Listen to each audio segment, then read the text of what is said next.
we are here in Concord, New Hampshire at the Department of Education with Frank Edelblut, Commissioner of Education, and I want to say thank you for taking a while. I don't get to say that too often, but a while with Granite Rock. I'm happy to be here, happy to share with you what's going on here at the department. Well, good.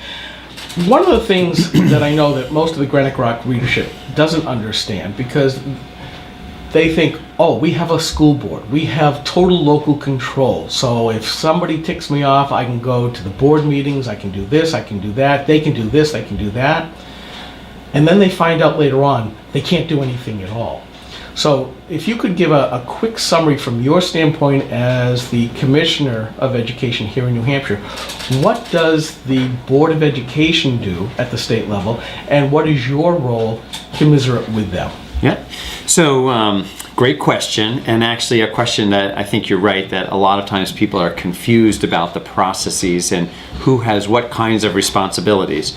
So we are very much a local control state in terms of education, which means that the local school board has a great deal of authority over the activities and the operations of the school.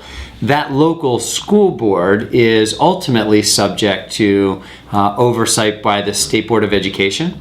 There's RSA 186.5, I believe it is, which designates that the State Board of Education is like the school board over the school boards, and has some responsibilities. So again, local school boards have the ability to make a lot of local decisions, but when constituents are not satisfied with those, there is an appellate process. And so individuals who they feel like they don't get satisfaction at the local level have the ability through a process to appeal information up to the State Board of Education and have their cases heard there through various mediation processes or through a hearing officer or directly with the State Board of Education.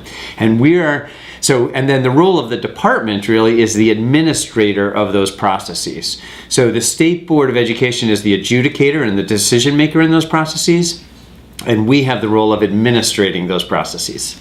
Does that make it a little bit more clear? I think so.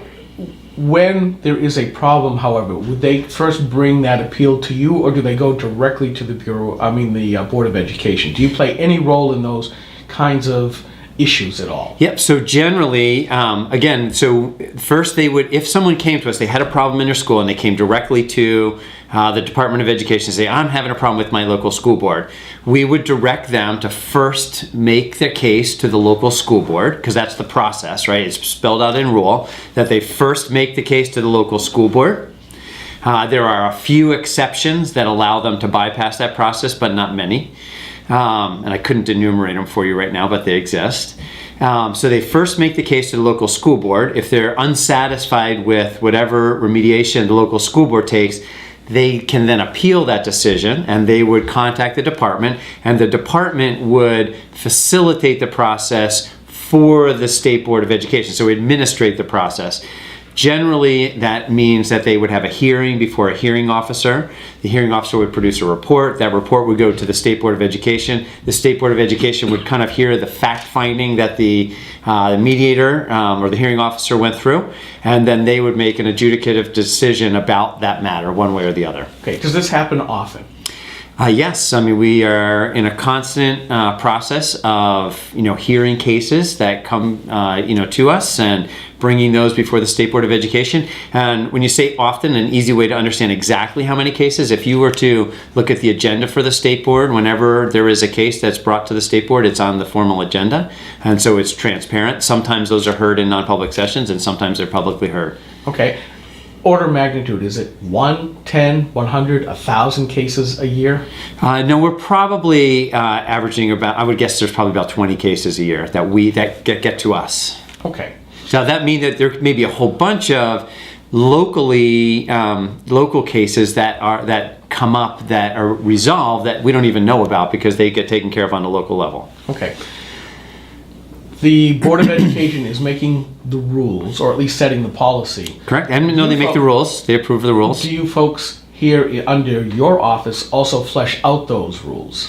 So again, we are the administrators of that process. So we basically administrate the rulemaking process for the State Board of Education, but ultimately it's the State Board of Education that approves the rules. Okay. So we don't make rules, we live by the rules, is what I say. Oh, so in other words, the Board of Education is actually acting like our legislature should be doing and creating not just the policies, but should also be doing the rules. I think Sometimes they offload that responsibility to the executive branch. So Correct. sounds like you folks are doing it the right way. Well, so what you'll find is that there are some agencies that have what's referred to as rulemaking authority, right? And I think this is what you're referring to. Correct. Right. So I do not have the Department of Education does not have rulemaking authority. All of our rulemaking goes through the State Board of Education. I just live by those rules. Okay.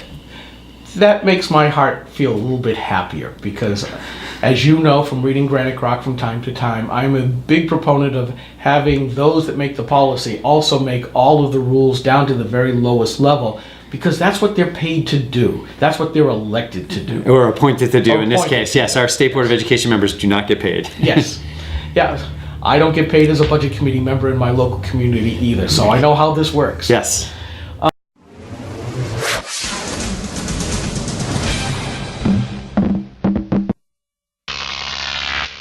Croc TV.